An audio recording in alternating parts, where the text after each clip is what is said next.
P. Defense of Saudi Arabia. Washington, D.C., August 8, 1990. George Bush. In the life of a nation, we're called upon to define who we are and what we believe. Sometimes these choices are not easy. But today as president, I ask for your support in a decision I've made to stand up for what's right and condemn what's wrong, all in the cause of peace. At my direction, elements of the 82nd Airborne Division as well as key units of the United States Air Force are arriving today to take up defensive positions in Saudi Arabia. I took this action to assist the Saudi Arabian government in the defense of its homeland. No one commits America's armed forces to a dangerous mission lightly, but after perhaps unparalleled international consultation and exhausting every alternative, it became necessary to take this action. Let me tell you why. Less than a week ago, in the early morning hours of August 2nd, Iraqi armed forces, without provocation or warning, invaded a peaceful Kuwait. Facing negligible resistance from its much smaller neighbor, Iraq's tanks stormed in blitzkrieg fashion through Kuwait in a few short hours. With more than 100,000 troops, along with tanks, artillery and surface-to-surface missiles, Iraq now occupies Kuwait. This aggression came just hours after Saddam Hussein, president of Iraq, specifically assured numerous countries in the area that there would be no invasion. There is no justification whatsoever for this outrageous and brutal act of aggression. A puppet regime imposed from the outside is unacceptable. The acquisition of territory by force is unacceptable.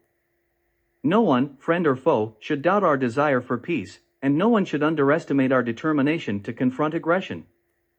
For simple principles guide our policy. First, we seek the immediate, unconditional and complete withdrawal of all Iraqi forces from Kuwait. Second, Kuwait's legitimate government must be restored to replace the puppet regime. And third, my administration, as has been the case with every president from President Roosevelt to President Reagan, is committed to the security and stability of the Persian Gulf. And fourth, I am determined to protect the lives of American citizens abroad. Immediately after the Iraqi invasion, I ordered an embargo of all trade with Iraq and, together with many other nations, announced sanctions that both froze all Iraqi assets in this country and protected Kuwait's assets. The stakes are high. Iraq is already a rich and powerful country that possesses the world's second largest reserves of oil and over 1 million men under arms. It's the fourth largest military in the world. Our country now imports nearly half the oil it consumes and could face a major threat to its economic independence. Much of the world is even more dependent upon imported oil and is even more vulnerable to Iraqi threats. We succeeded in the struggle for freedom in Europe because we and our allies remain stalwart. Keeping the peace in the Middle East will require no less. We're beginning a new era. This new era can be full of promise, an age of freedom, a time of peace for all peoples. But if history teaches us anything, it is that we must resist aggression or it will destroy our freedoms. Appeasement does not work. As was the case in the 1930s, we see in Saddam Hussein an aggressive dictator threatening his neighbors. Only 14 days ago, Saddam Hussein promised his friends he would not invade Kuwait. And 4 days ago, he promised the world he would withdraw. And twice we have seen what his promises mean. His promises mean nothing. In the last few days, I've spoken with political leaders from the Middle East, Europe, Asia, and the Americas, and I've met with Prime Minister Thatcher of the United Kingdom, Prime Minister Mulroney of Canada, and NATO Secretary General Warner. And all agree that Iraq cannot be allowed to benefit from its invasion of Kuwait. We agree that this is not an American problem or a European problem or a Middle East problem, it is the world's problem. And that's why, soon after the Iraqi invasion, the United Nations Security Council, without dissent, condemned Iraq, calling for the immediate and unconditional withdrawal of its troops from Kuwait. The Arab world, through both the Arab League and the Gulf Cooperation Council, courageously announced its opposition to Iraqi aggression. Japan, the United Kingdom and France and other governments around the world have imposed severe sanctions. The Soviet Union and China ended all arms sales to Iraq.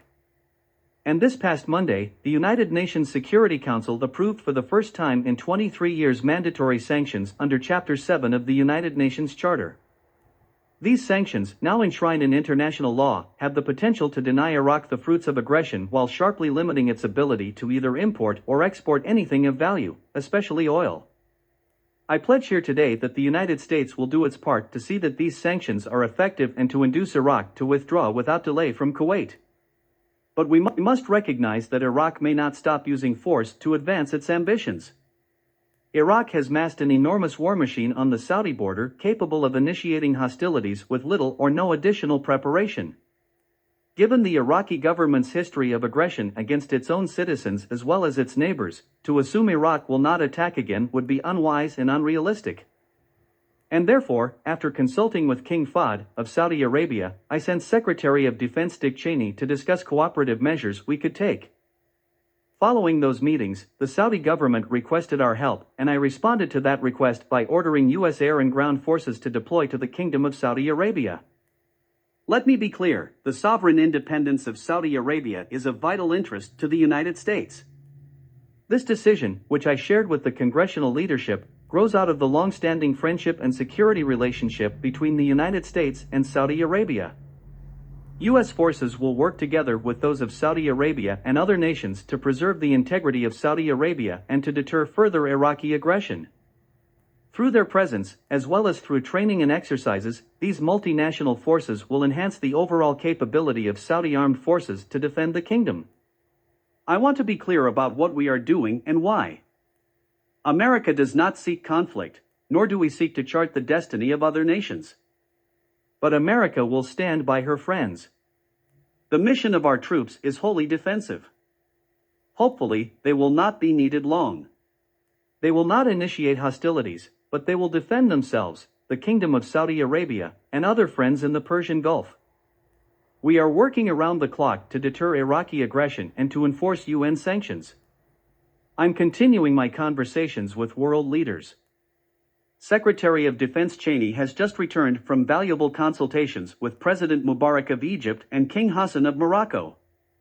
Secretary of State Baker has consulted with his counterparts in many nations, including the Soviet Union, and today he heads for Europe to consult with President Özal of Turkey, a staunch friend of the United States. And he'll then consult with the NATO foreign ministers. I will ask oil-producing nations to do what they can to increase production in order to minimize any impact that oil flow reductions will have on the world economy. And I will explore whether we and our allies should draw down our strategic petroleum reserves. Conservation measures can also help. Americans everywhere must do their part. And one more thing, I'm asking the oil companies to do their fair share. They should show restraint and not abuse today's uncertainties to raise prices. Standing up for our principles will not come easy. It may take time and possibly cost a great deal. But we are asking no more of anyone than of the brave young men and women of our armed forces and their families. And I ask that in the churches around the country prayers be said for those who are committed to protect and defend America's interest. Standing up for our principle is an American tradition. As it has so many times before, it may take time and tremendous effort, but most of all, it will take unity of purpose. As I've witnessed throughout my life in both war and peace, America has never wavered when her purpose is driven by principle. And on this August day, at home and abroad, I know she will do no less. Thank you, and God bless the United States of America.